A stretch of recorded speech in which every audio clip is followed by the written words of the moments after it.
Hey everybody, welcome to the channel. WildMax1 here bringing another Raid Shadow Legends video. Today we're going to be doing a guide on Fire Knight 10 Hard. I'll be showing you everything that you need to be able to tackle and take down this boss. We'll be breaking down dungeon mechanics. I'll be showing you how to effectively build teams for the dungeon, giving you a couple of example teams, and finally showcasing how I take down the Fire Knight on my account. So with that, let's get into it.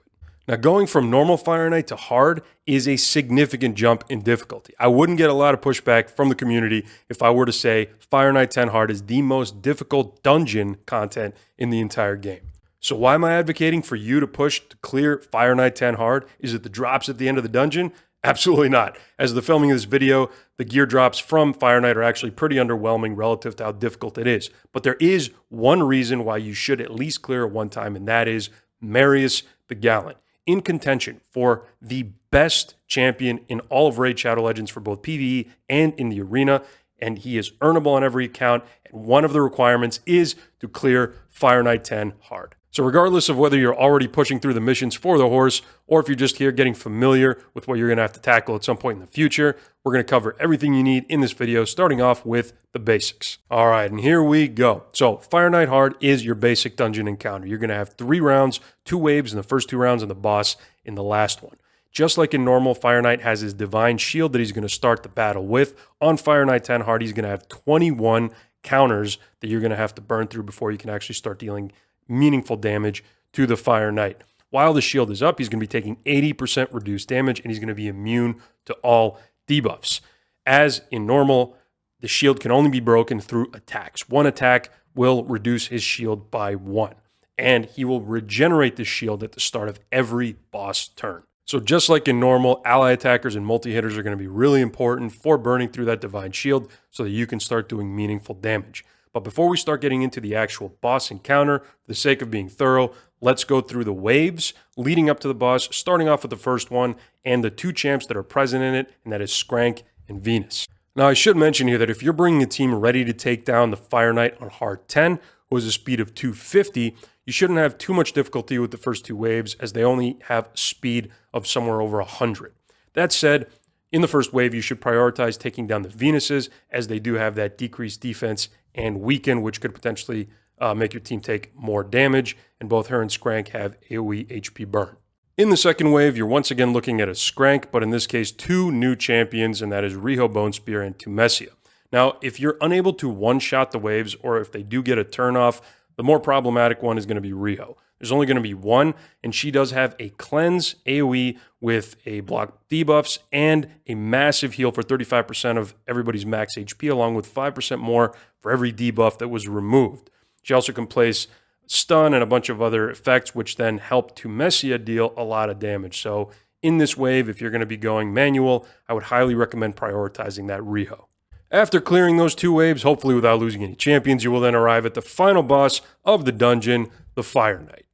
Just like in normal, the Fire Knight will be regenerating that shield every turn, and if you have any counters left up on the shield, he's going to be doing a big AoE hit on your team, and he's going to be healing himself. Now, the size of the heal and the amount of damage that he does is going to be related to the amount of counters left on the shield. So if the Fire Knight has close to 21, that's going to be a bigger damage, bigger heal, and if he has close to 0 or 1, then it's going to be less. The other big difference is going to be the Awaken bonus. So if your champions have higher Awakening, they will be receiving less damage from the Fire Knight and dealing more damage to the Fire Knight, just like an Amy is hard. Additionally, the big AoE hit that the Fire Knight does in normal that applies decreased speed now additionally applies decreased defense. So that's something to keep in mind. But by far the biggest, most important difference between normal and hard mode is that the Fire Knight in hard is immune to turn meter drops. So things like Allures A1 that were absolute rockstar abilities in normal now no longer have the ability to reduce his turn meter. Instead, what you're going to have to do is apply freezes to the Fire Knight. Any freeze applied is going to instantly be removed and decrease his turn meter by 15%. So when we're going to be talking about counters for the Fire Knight, just like in normal, the most important thing that you need to bring are ways to reduce the counter on that divine shield. So the first thing I have on the list there is multi-hitting attackers. Ally attackers, counterattack buff, reflect damage, phantom touch, faultless defense, anything that can put an extra hit on that shield is going to be something that you're going to want to bring for this fight. Now, once that shield is down, once that 80% damage reduction is gone, and you can start placing debuffs, then the most important thing is going to be freeze. Freeze is the only way that you can be lowering the Fire Knight's turn meter. So freeze, decrease speed, is also going to stop the rate at which the Fire Knight acquires turn meters, so that's going to be useful. Increase speed for your team. All three of those, freeze, decrease speed, and increase speed, are all going to create a discrepancy between your team's speed and the Fire Knight's speed. That means more hits for your team for less turns for the Fire Knight. So if you're going to be able to knock down the Fire Knight's shield and then keep it off using freezes, decrease speed, and increase speed on your team, great.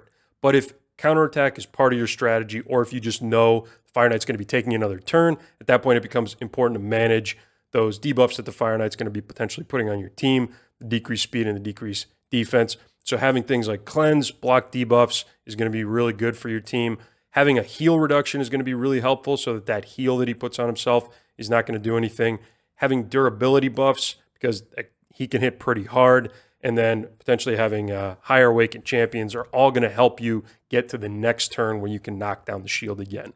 Now, once again, getting to the blessings. So these fall into the category of taking down the shield in the first place. So Phantom Touch gives you a chance to proc an extra hit. So if you already have multi-hitters, Phantom Touch, very effective way of getting an additional hit on the Fire Knight's shield. And then Faultless Defense can apply up to 5 hits if you have a champion with it. Apply increased defense to your team. Make sure that there's no shield that's going to be blocking that damage. Make sure some of that damage still gets through, and then that's going to reflect, and you can get up to 5 hits using Faultless Defense on the Fire Knight's shield when the Fire Knight does an AoE.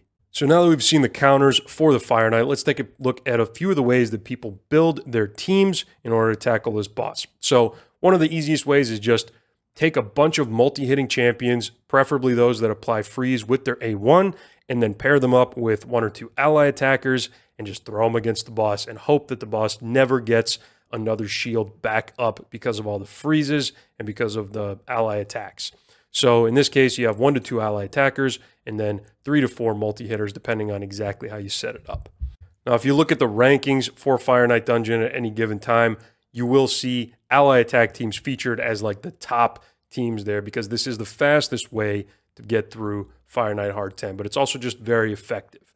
Fire Knight hits really hard. That shield is really annoying. Making sure that he never throws up that shield again in the first place is going to be a really great way of getting through this fight. Second option is using a counterattack buff. Now, it'll be the same style of team. It'll still be multi-hitters that apply freeze with maybe 1 ally attacker, but instead of that second ally attacker, you will now put in a champion that puts a AoE counterattack buff on your team.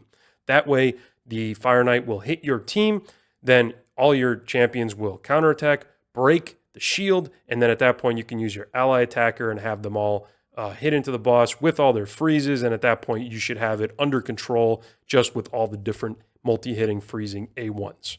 And for the last style of team, again, we're working off of those ally attackers and multi-hitters, but all we're doing here is replacing one of the ally attackers with a reset champion. So this one is a little bit more niche because there's only a few champions that can do this. We're talking like Yumiko, Kaimar, Pheidi. Maybe I'm missing one there, but again, multi-hitters, ally attack, reset, ally attack again. Make sure you get the Fire Knight's shield down. Make sure they can never take another turn, and then you win. So now that we've seen the team compositions, let's take a look at some of the example champions that actually slot in to those roles on the team, starting with ally attackers. Ferric the Fat, featured on so many Fire Knight Hard 10 teams. Great budget option as an epic. Lady Mikage, available on every account once you fuse her, and she is one of the best ones at enabling Fire Knight 10 Hard teams. Counterattacker is a little bit more rare in the game as of the filming of this video, so these are some of the top options that are available. I will specifically call out Martyr as being an excellent one because Martyr also places increased defense and so can be a user of that faultless defense blessing. Now, once you have all the ally attackers and counterattackers, you need actual multi-hitting and freeze-applying champions, and for that, we have this list right here. So, Fjord Wolfheart, mythical, probably less accessible for a lot of players, but really good for this. Gnut, arguably the best multi-hitting freeze applier for Fire Knight. He literally has a skin where he is a Fire Knight Slayer, so Gnut probably considered the top tier for this dungeon. Yakarl, also available on every account, really good for it. Blizzard, former Fusion, Creodan and Neldor, and Gory and Pan are all different epics that are available. Creoden and Neldor are probably standouts above Gorian Pan, but Gorian Pan are also not bad options if you do not have Creoden or Neldor or anyone else on the list. And finally, we do, of course, have the reset champions. Yumiko, Kaimar, Pheidi, whoever else that's going to be able to reset that ally attack and get that shield down or get the Fire Knight's turn meter down along with those multi-hitting freezers.